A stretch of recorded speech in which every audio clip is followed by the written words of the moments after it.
The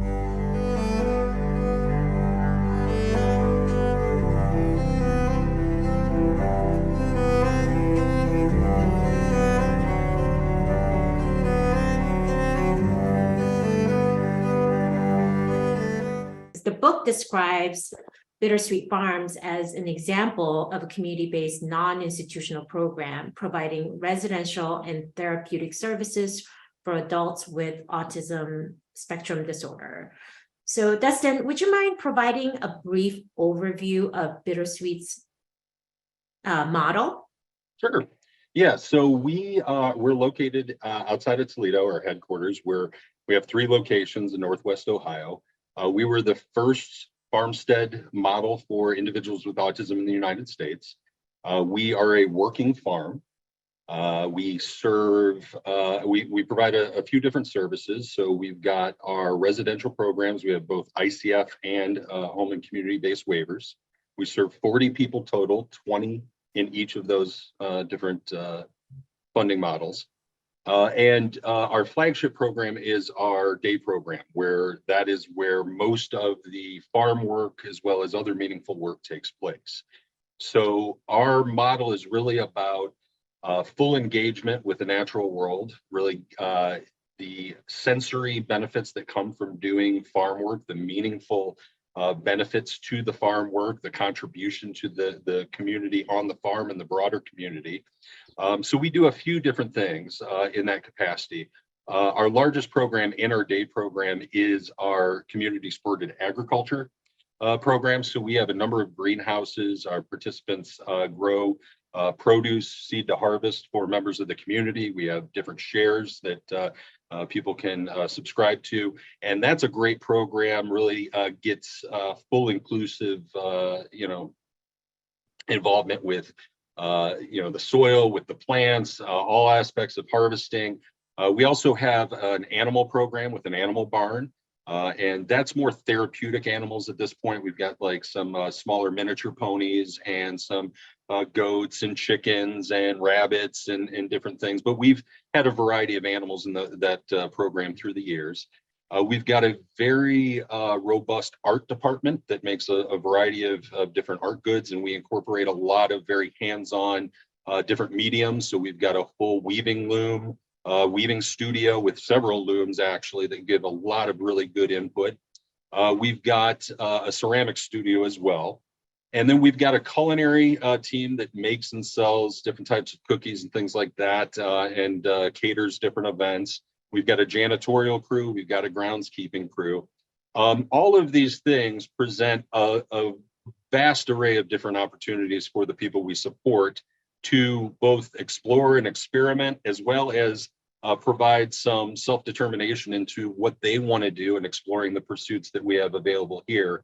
And each of our programs are kind of tiered curriculum-wise and focus-wise into 3 kind of segments. One is the introductory, recreational, therapeutic aspect of it.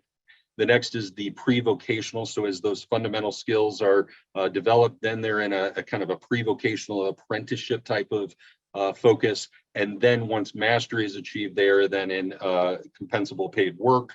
And that can kind of, for each individual, that can vary. It's almost like a college kind of schedule in terms of being able to pick from our different offerings to fill out their day and their week. And that, basically can evolve with the changing interests or challenges of the individual. So our founder understood and recognized the value of the sensory benefits of the environment, being engaged in nature. I'm sure we'll get into that, and that's a big focus of the book. But also the work that is readily available in a farm and doing this type of work is very beneficial in terms of the heavy pulling, pushing, lifting, twisting, and getting all of the vestibular and proprioceptive input that a lot of the people we support need. So it not only the engagement with nature, but then the actual physical work that our participants do in partnership with our staff provide just a ton of benefits that help them in a variety of ways. We've also just, Just to note, we've also got an adolescent transition program. We have a satellite program in Pemberville where we replicate as much of this as we can. It's not a full farm like this is, but they do come to the farm in White House, especially increasingly so as they get ready for adulthood. And then we have a day program in Lima that is on a kind of traditional farm piece of property that was bequested to us. So we've got 3 different locations doing similar types of things. Sounds good. So you mentioned your founder, Betty Ruth Kay, who visited a farm program in Great Britain called Somerset Court, and that's where she got the inspiration to start a farmstead model, right? Because she believed that a farmstead model would provide a setting that encouraged interaction, communication, and positive relationships. And she also thought a farm setting would promote self-determination, social inclusion, and interdependence with the staff and the rural community or the greater community.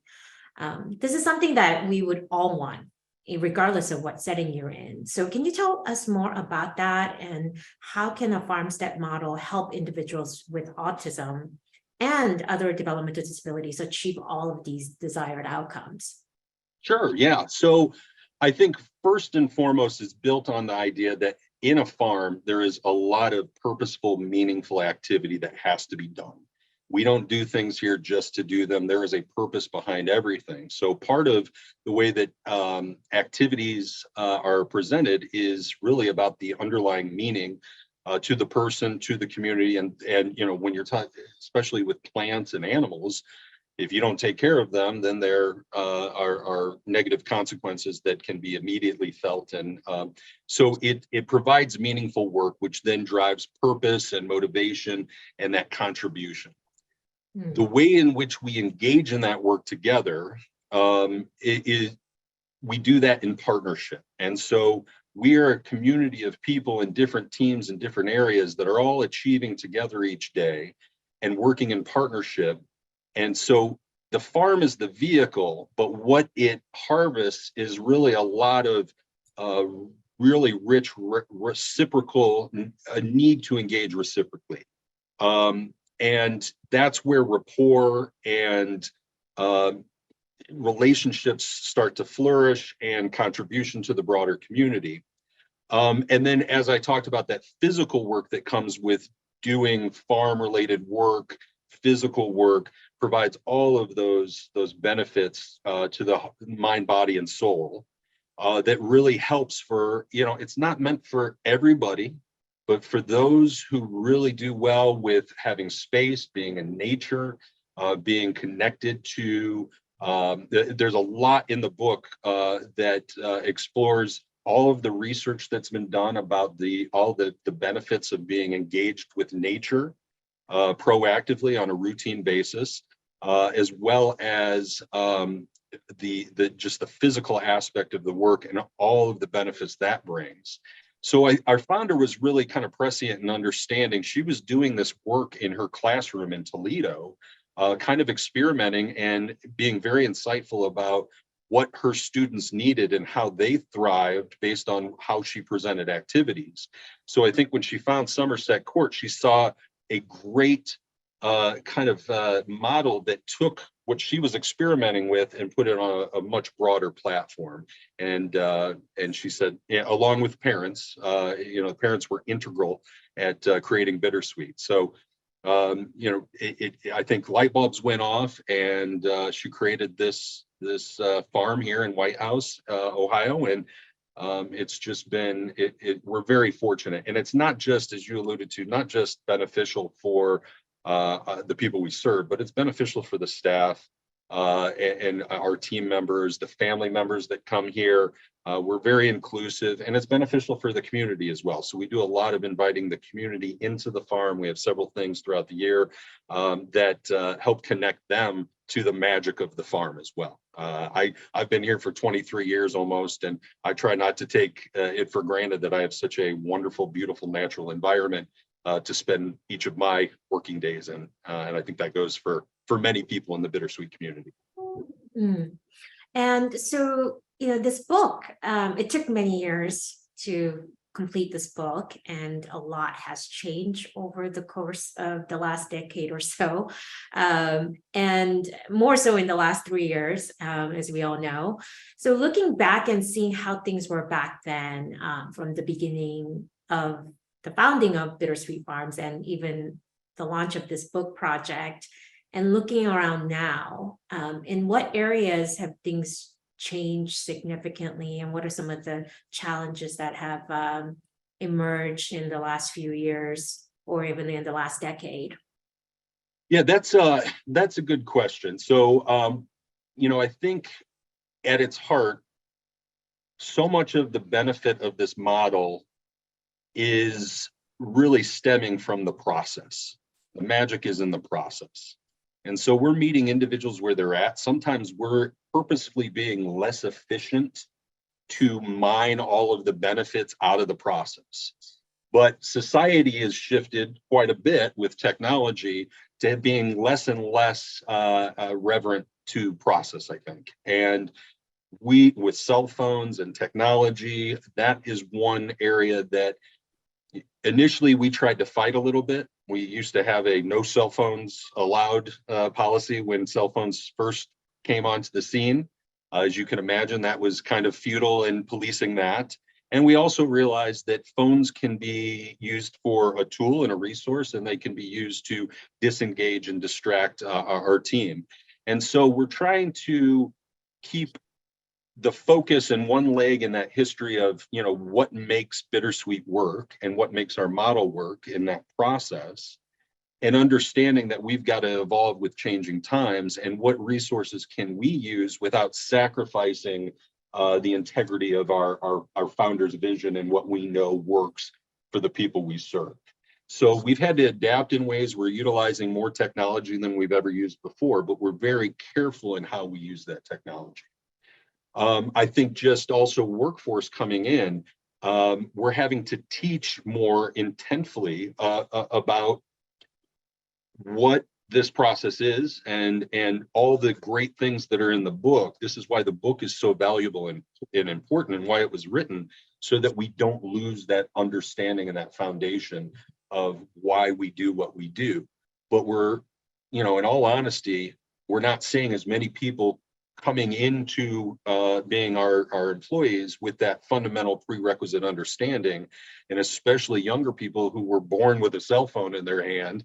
We've got to kind of really slow down and make sure they understand the whole benefit of the process, and kind of in a way rewire things a little bit with them, so that they are not prioritizing outcome over process. And that could be a challenge. It's an increasing challenge.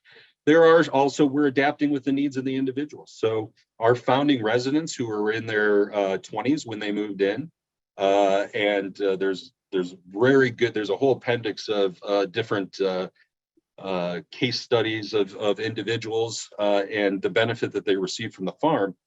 But they're now in their 60s and 70s, and they're slowing down. And so that's the next frontier is, how are we helping people age in place? How can we keep the physical activity of our model going, but also adapt it and accommodate it for individuals as they age? So we're not pushing them too much. We're not risking injury.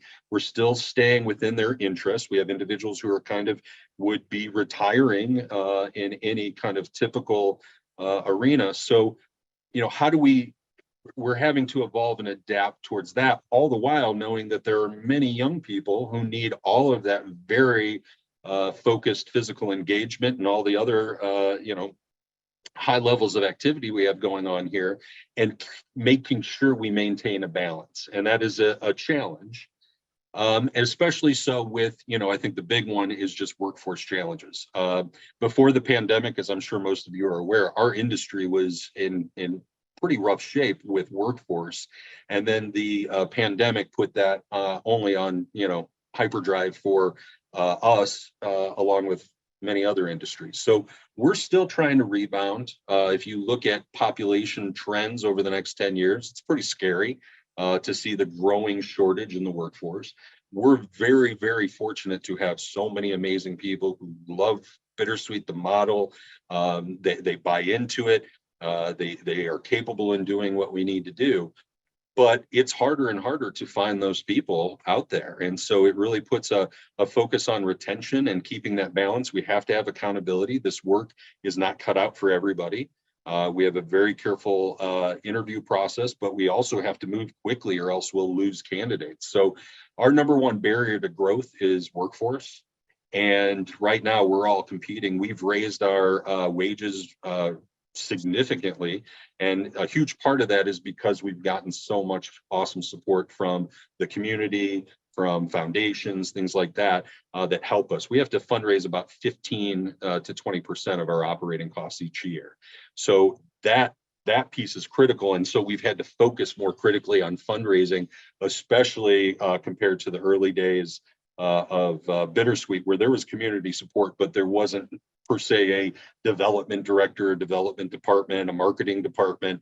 And so they're doing an awesome job. We've gotten such good, the pandemic was actually a good opportunity for us to get a lot of visibility because the media was thirsting for good news stories and we were happy to oblige. So we've got a really good synergy where we've got much more visibility and therefore more community support, which then allows us to continue to be providing the great services that we're known for, and that cycle helps kind of self-sustain. So I don't know if that answered in full, but there's been a lot. So some of the programs that you may read about in the book wax and wane a little bit in terms of the specific activities we do.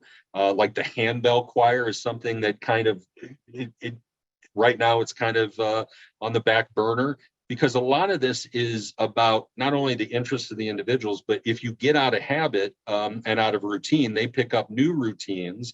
And so we kind of go with the flow of where those interests, abilities, and benefits are, as well as making sure we have a staff that is competent in teaching and facilitating whatever activities we have. So a handbell choir really requires somebody who understands handbells, can conduct a choir, can teach the individuals how to do handbells. And maybe 20 years ago, there would be a lot of people, but finding a handbell choir director right now is kind of like finding a unicorn. So we evolve with things. When one door shuts, another opens. And so there are things that we've been doing from the beginning, like weaving. That was a foundational activity that Betty Ruth instilled here. And then there's newer things like our CSA program that, we used to do a lot of different types of horticulture, and we've landed on produce for the time being, and it's popular. But if the market shifts and we no longer have interest in that, then we'll have to adapt and do something different. Sounds good. Let's go over what the book says about intelligence. Intelligence is beyond linguistic and mathematical. Okay, so it's chapter 2. It says, according to Gardner, everyone has each type of intelligence to varying degrees, but culture and experience influence the development of a particular type of intelligence. So basically, it means that each intelligence needs a related stimulating physical and social environment to maximize its development.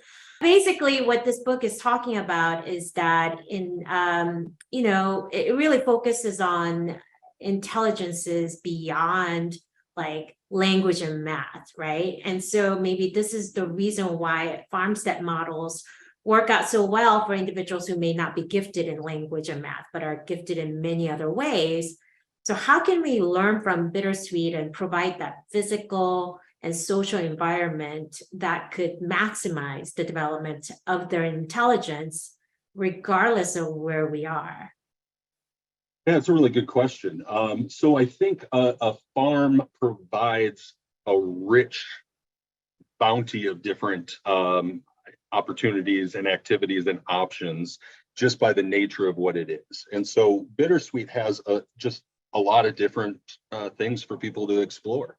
And with the different tiers and the different abilities and the different offerings, it allows us the benefit of experimenting and really seeing and challenging people in ways that they've never been challenged before, and contributing in ways that they've never contributed before. Even with all of these opportunities and resources, we still have to be intentional about how we structure the work and how we include people, and even how we have people sharing any kind of space. Service compatibility is an aspect as well. So these meaningful activities and the deep physical work that we're talking about, and then structuring the activities so that everybody can contribute, can be done anywhere. But it has to be, the less of these kind of resources you have, the more creative you need to be, and the more intentional you need to be about how you offer the activities in advance. Now, once our staff get savvy and they build that rapport with the individuals, that becomes a lot more organic, and you can kind of pivot where there's a roadblock. But it starts with kind of very much understanding, okay, here's the task, and whether you break it down to a kind of task analysis, and then start looking at, okay, here are the different abilities. So how can I allocate that aspect of the task to that ability so that everybody is able to contribute? Then we all achieve together, and that builds that sense of not only contribution to the community, but that sense of self-worth and the relationships and the camaraderie. So it's really, I think, depending on the environment, it really just requires us to kind of be looking with a different perspective and matching that to the people that we're trying to engage. And that's not easy. I don't mean it to sound easy. It really takes some teamwork and some thinking and some trial and error. And, we misfire all the time. And yet it's about learning and growing and kind of saying, okay, we've learned this. So how are we going to pivot to do better next time, to make this, more feasible for this person, or more motivating for the individual? So I think, it's really, a farm is a great resource. It provides a lot of this stuff and cuts out a lot of the engineering that we would otherwise have to do. But we still have to do it, and you can do this anywhere. And we do, in our other programs, we have smaller scales of what we do. I think being able to provide opportunities to get outside. I mean, the one luxury that we have here too that takes that provides a lot of benefit is just space. So if somebody's having a rough time, I think in a lot of traditional programs, there's nowhere to go.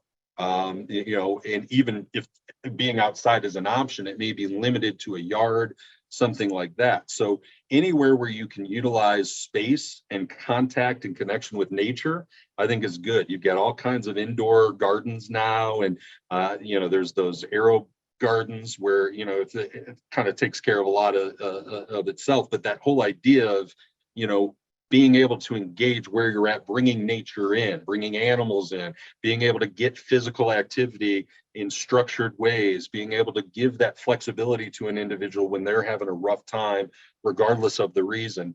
A lot of that we have here just because we've got 80 acres and we're in a safe location. So people have more of a freedom of movement than they would otherwise have in other areas of the general community. Yeah. Well, that's why I think it's so important to talk about structure and support, right? And for those who have not read the book, maybe we can use that coffee time story as an example. Yes. So we've got an individual who is got a lot of, came to us with a ton of anxiety about coffee. And he was one of the early residents, and the book kind of gives a little short vignette about trying to problem solve this, because no matter how much coffee he was given, caffeinated, decaffeinated, anxiety would just exponentiate as soon as the coffee was done. And we realized that, or they realized that this wasn't really about the coffee or the function of the caffeine. There may be contributions from that, but it was really about not understanding the whole structural framework of when could he get coffee and when was the next cup and how many cups was he having. And all of that was just too much for him to really be able to process, and it sent his anxiety into overdrive. So we, fundamentally just started showing him visually through structured supports a schedule of when he gets coffee, how many cups of coffee he'll get. And that anxiety eased. I mean, it was like a weight off. And this is an important kind of topic too, because this goes against some of the regulations and mandates on its surface that, you know, you could perceive that that was a rights restriction. He should have as many cups of coffee as he wants. Well, we tried that.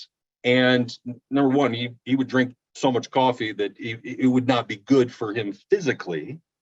But two, by just demonstrating that giving him a framework for this ease the anxiety, we're demonstrating that this is a structured support for him rather than a restriction.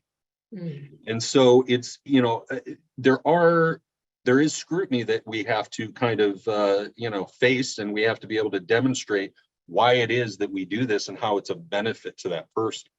And that's always going to be individualized to the person. And especially those who aren't very familiar with autism, especially more classic autism, aren't really going to understand some of those dynamics where some sense of some external control or boundary is often very helpful to alleviating that anxiety.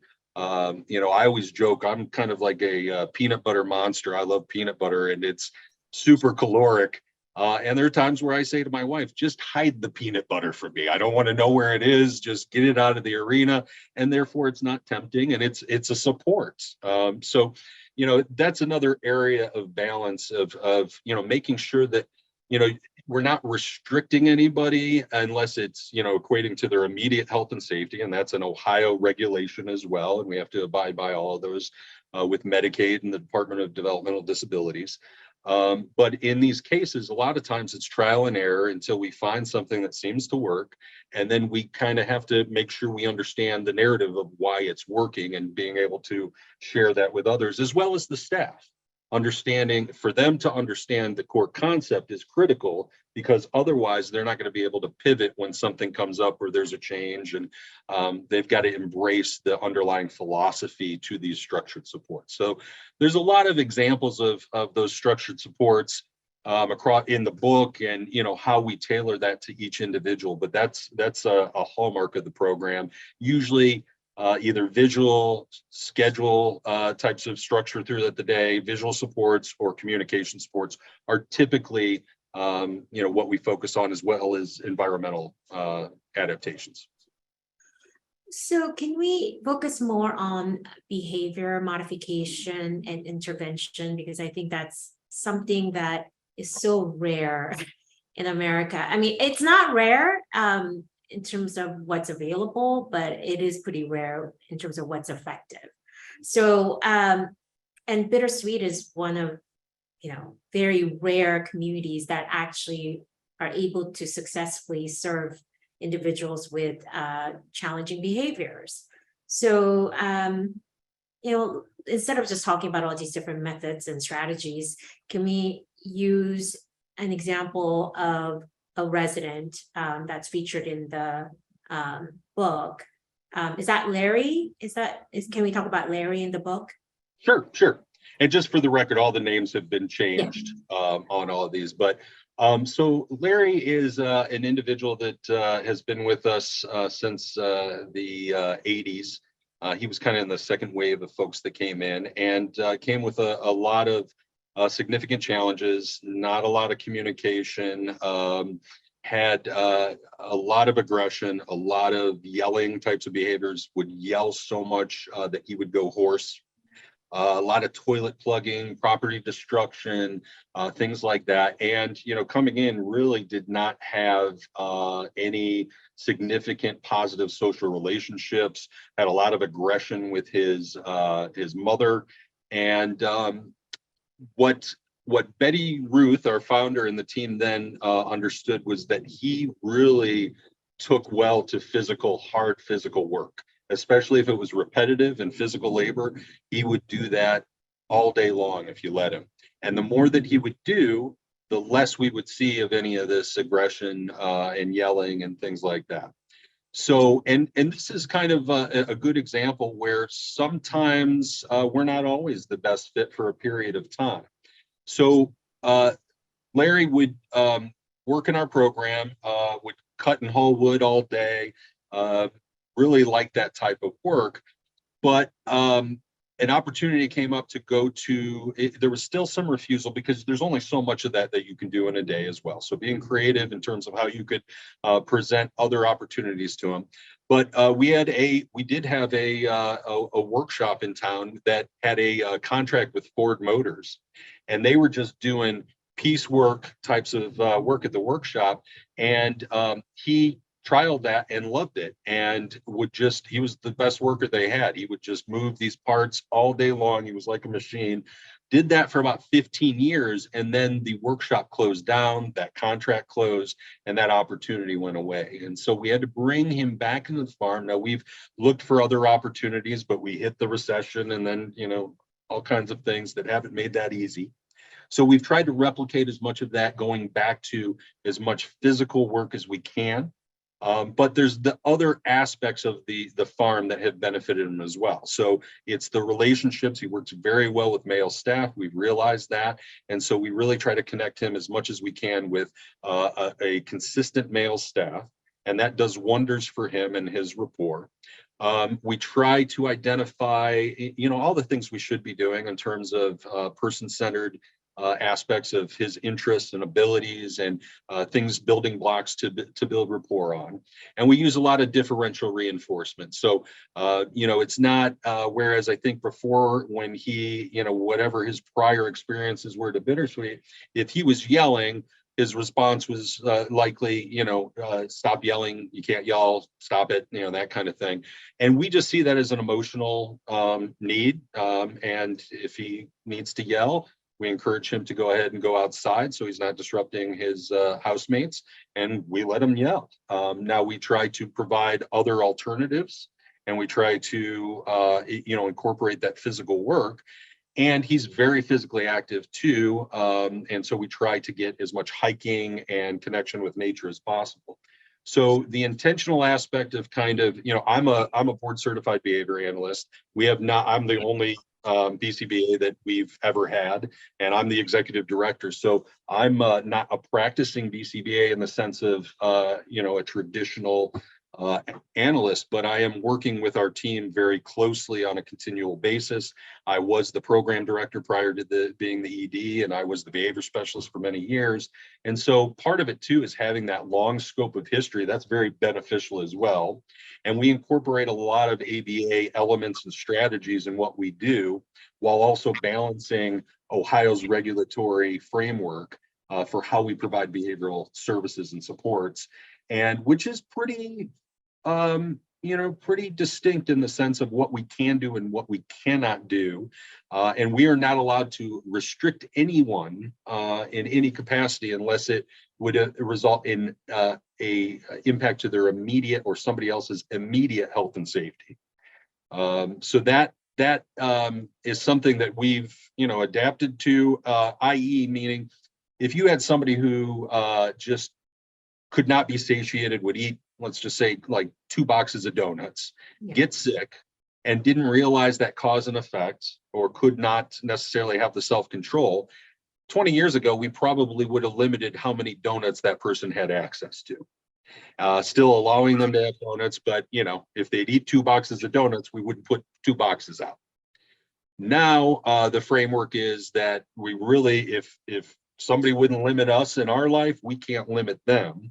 So what we really try to do is create a framework where we incorporate that meaning. We're trying to not shortchange the individual's understanding of the impact and, that important for and important to balance of all things.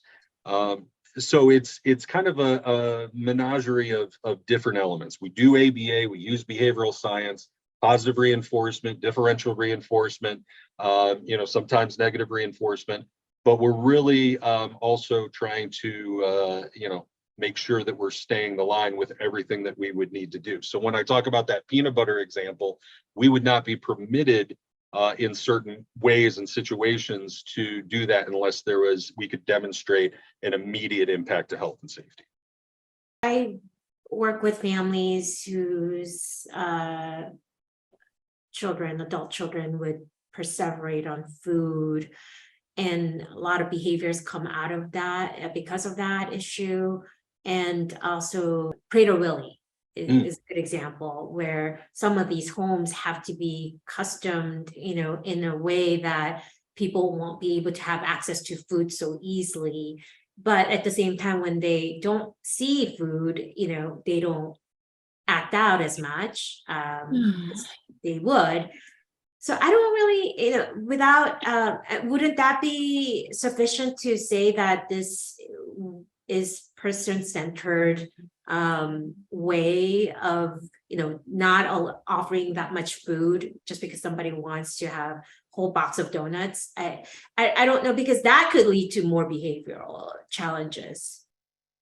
Yeah, it's a fine needle to thread sometimes. So there is a gray area where it really depends on the context and how we outline it and how we're presenting things. So in a way, you take like a traditional Weight Watchers program, right? I mean, there's a certain element of that, of not of having some barrier to open eating, right? And I think we try to take that strategy more of like snack packets, and let's do some meal planning, and let's do some portion planning, and more proactively, so that we're not intervening when somebody's got it in hand, because then it's a lost cause. Yeah. But we're doing so ahead of time. Ohio does make an exception for Prader-Willi, that is expressed in the rule. But not for other forms. And so, like, an example is, we have an individual who will just, no matter what we've taught, rapidly eats so much that there is a choking risk. And he lives by himself with staff support around the clock. But if the staff go to the bathroom or have to, that's where the opportunity will be taken, and it's a real choking risk.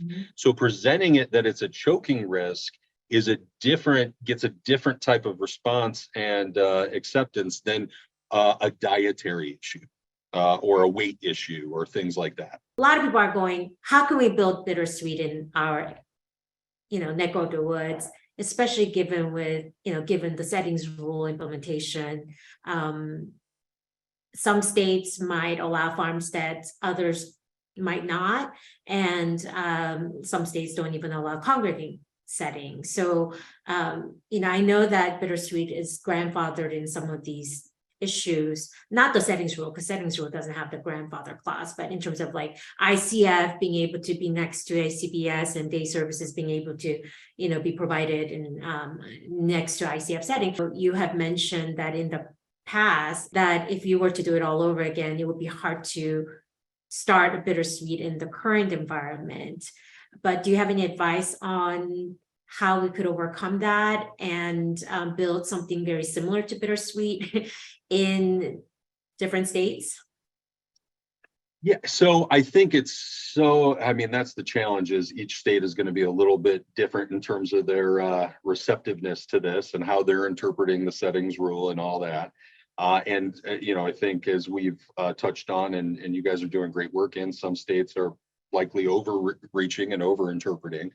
But I think, number one, for us, transparency is one of our biggest strategies. So we're all about anybody coming and visiting, touring, seeing exactly the nature of this program, so that they don't have the stigma and the, whatever has been planted there before. I mean, there is a history of work farm program, criminal justice type of response programs that people say, well, is it like that? And it's anything but that.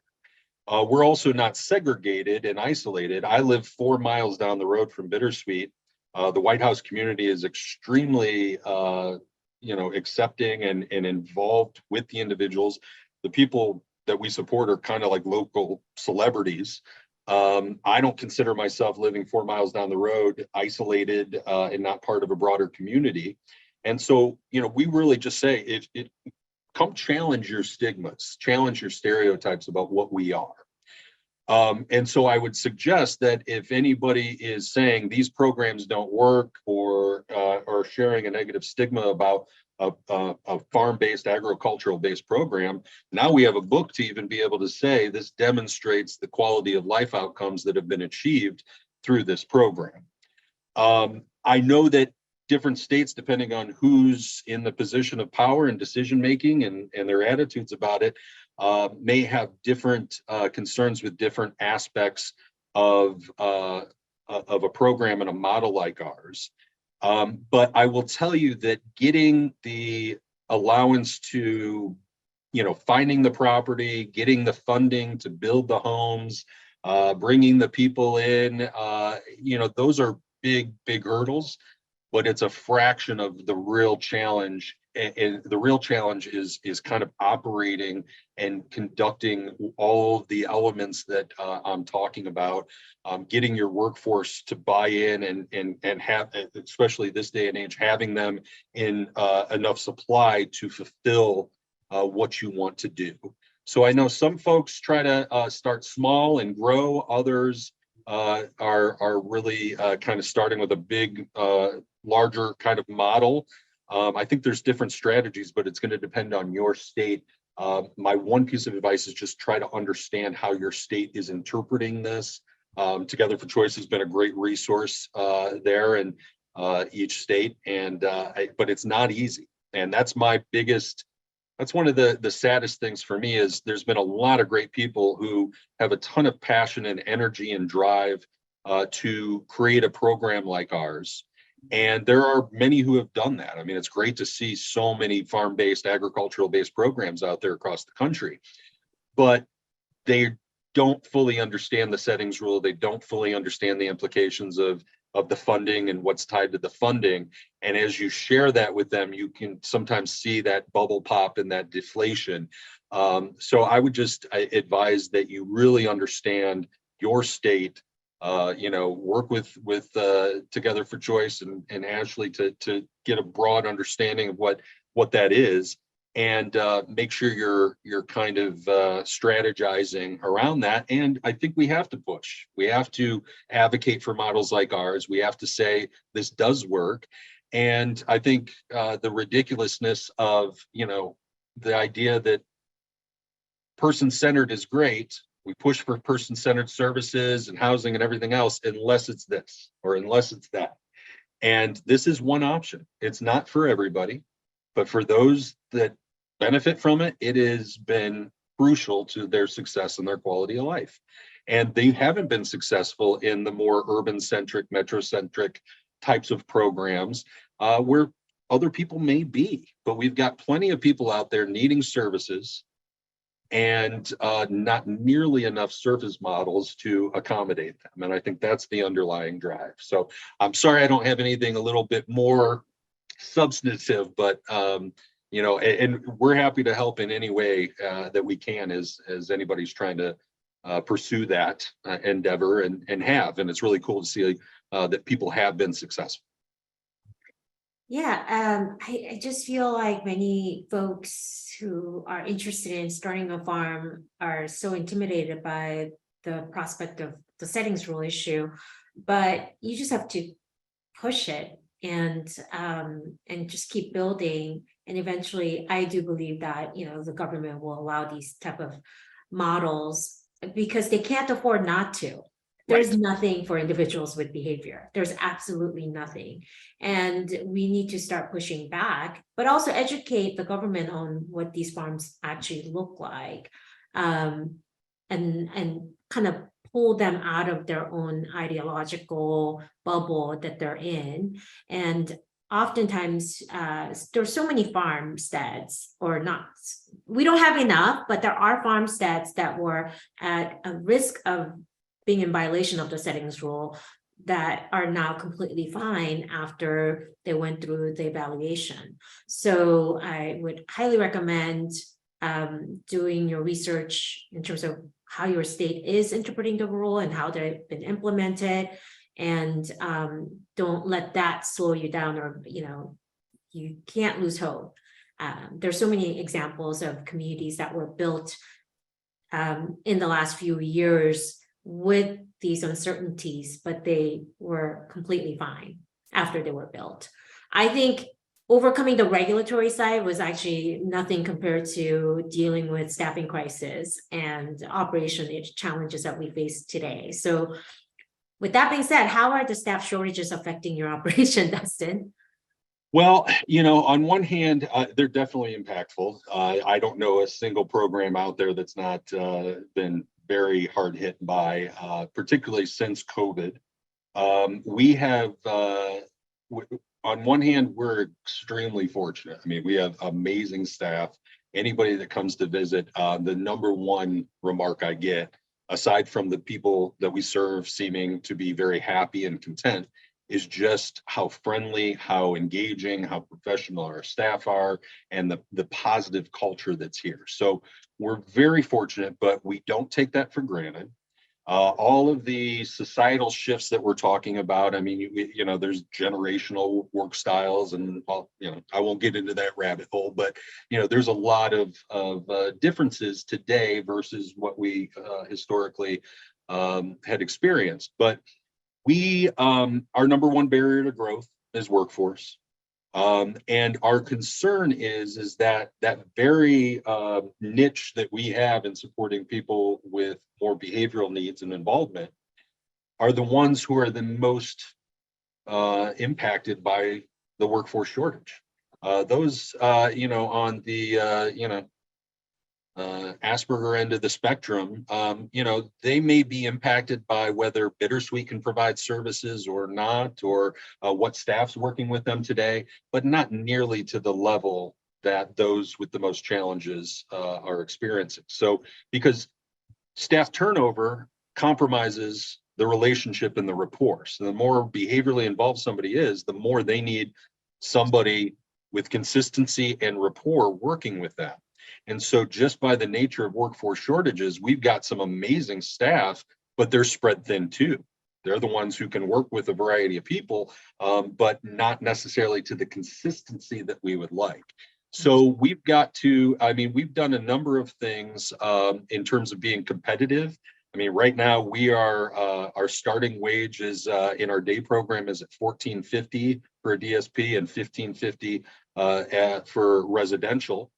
Which, depending on where you're from, may not seem like a lot, but we were at $12 3 years ago. So we've drastically increased our compensation. We're doing more and more in terms of cultural fostering of cultural benefits, and our core values have been really critical to our success over especially the pandemic. The ways that we were even operating and still do, right now we're still under a Medicaid mandate where we have to mask in any indoor space, and we're still under a vaccination requirement in our ICF, which still in Ohio is a barrier to employment. We've had people who would otherwise seem to be a good fit, but they have too many options where that's not necessarily required, especially the masking piece. So kind of balancing health and safety and making sure we're not compromising that, but also being realistic about, the other opportunities that people have and the disincentives of this work. And this work isn't for everybody. So we're doing a lot of work with the Ohio Provider Resource Association to advocate with some other stakeholders for additional funding. So in Ohio, the governor just released his budget plan. And there are some very historic allocations to increase funding on both the waiver and the ICF side. It's going to go through reconciliation, but the target is to try to get DSP wages to $20 an hour on average. So we're working with them to advocate as fully as we can. But in summation, the workforce shortage has impacted us. We do not want to lower our standards. We've got to make sure that we're still getting the right people in, and in some cases we're having to just accept the fact that we're going to have to train and teach them different things than we customarily maybe needed to before. But we look for empathy and we look for the core values. We can teach the other stuff. We can teach about autism. We can teach the daily living skills in a way that helps them teach others. We can't necessarily teach empathy. So luckily, there's still a lot of great people out there who are passionate about the work we're doing. But it's not enough for us to, number one, serve all the people that we want to serve and that we've customarily been able to serve. There are individuals where 10 years ago, I think we could have served them, where today we just cannot because we don't have that stability in our staffing, though we're working on it diligently. This is our number one initiative is workforce. And then, you know, I think it's just about kind of adapting to, without losing, it's that keeping that balance of, you know, keeping our integrity, who we are, what we are, why we were founded, the founding vision of this place, being good stewards of this, while also understanding that, you know, we've got to work with the resources that we've got to work with, and we've got to help them get to where we need to be. So more focus on training, more focus on giving them the tools to help them be efficient and comfortable in their job. But it, you know, workforce is our number one barrier to serving the full scope of who we would like to serve, knowing also that there are no other alternatives, very few out there. If we can't serve them, where are they going to go? And then the ability to grow and expand our reach in general with the population of people out there with autism who need services to varying degree. What were the purposes of creating the program evaluation data in Chapter 8? Was it for the settings rule, grants, and others? I think data is always good. Yes. So you know, this has been a project that's kind of waxed and waned through the last decade plus. And quality of life was always something that we wanted. It's been kind of a white whale of, you know, how do we define? We know that this program works, but just saying it works and giving anecdotal feedback doesn't necessarily cut it. So we've worked with an OT doctoral student who did a lot of her capstone in using different metrics to help kind of establish this in a more objective way and defining quality of life and outcomes. So this has been a long time in the making to tie outcomes to the actual measures of improvement or lack thereof with the people that we've been serving from when they came in to where they're at today. So it's been something that we've been trying to do. It definitely helps in justifying the legitimacy and the benefit of a program and a model like ours. So it's got multiple benefits, but it was really about us kind of quantifying and validating what we've known to be true, what our founder knew 40 years ago. Is that something that you might be able to share with other people without disclosing people's identity or private information? Because that's something that we could definitely use in other states when we're advocating for more choice, and especially as a farmstead as an alternative setting. Yeah, sure. Yeah, I think we just have to be creative about it. Yeah, anything beyond the book, and yeah. So we only have 5 minutes, so we're just gonna have very quick question and quick answer, if that's okay. First, do you accept visitors for a tour? We do. Yes, we'd like that to be planned. We actually offer a free tour once a month to anybody that wants to come in. But if somebody wants a little bit more of our time, we usually ask for donations in lieu of, you know, freeing up enough time to help people, you know, with whatever questions they have. But yes, we do. Yeah, and is there a waiting list? There is. It's different depending on the program. So we keep a separate waiting list for each of our programs. And our largest list, I think, is with our ICF. Okay. Is there an internal structure like council or committee that residents and families can participate in to express views to Bittersweet leaders on issues large and small? Yeah, so we've got a position that we created called the Quality of Life Specialist. And her job is really to be on top of quality of life issues, but she also works with each house and has routine meetings with the residents of that house to kind of, number one, have some cohesion within the house and establishing kind of house rules and rules of engagement with each other and addressing conflict and issues, but also advocating for what they want, what they need. We also have a very inclusive environment. So the participants, we kind of have an open door. I'm a little surprised I didn't get a knock on my window or something during this last hour, because we're very accessible to the individuals and they definitely take advantage. So there are those who are inclined to do that and those who are not. And so for those who are not, we've got you know, the quality of life specialist, plus there's a program leader in each house that works with the individuals and is their their advocate as well in the internal program. So they work with them individually to then advocate for their wants and needs on a broader level if that's not something they can fulfill. Okay, so how can people out of state get on your wait list? You can on our website, and I can send the email address to you, Ashley, if you want to send it out. But basically, I think on our website, our link for an application is on there. But all of our email addresses are there. We've got our waiting list. We basically have an application. We ask that people fill that out, and in doing so, that gets them on the waiting list. So on the application, you can indicate what services you're interested in, and then you'll just be on the waiting list for all of those respective services.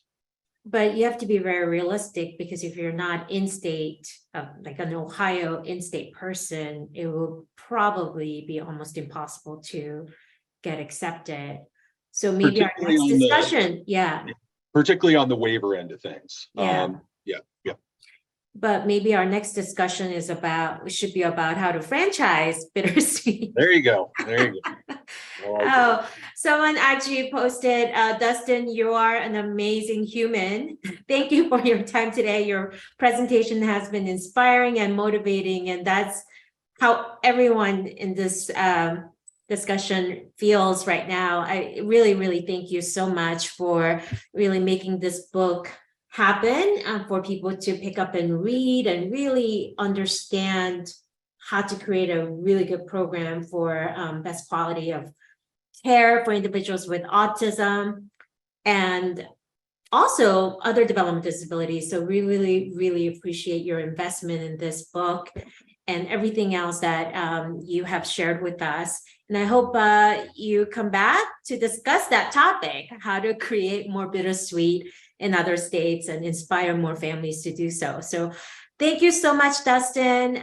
Please stay in touch. Everyone, please visit bittersweetfarms.org, right? Yep. Bittersweetfarms.org. Bittersweetfarms.org, yep. And you can order this book on Amazon.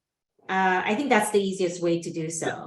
Routledge Publishing. We also have an online market where you can buy through our online market as well as our other goods if you're looking for gifts for anybody or anything. Yeah, I went to visit Bittersweet last year and I got this t-shirt and it was so beautiful. I was gonna wear it, but that's a whole nother story. But it's a great item. You can probably, get a nice tour. When you go there, you can visit the stores and different barns and meet all the animals that they have and interact with the residents. We're so happy to have you there. So please go and visit.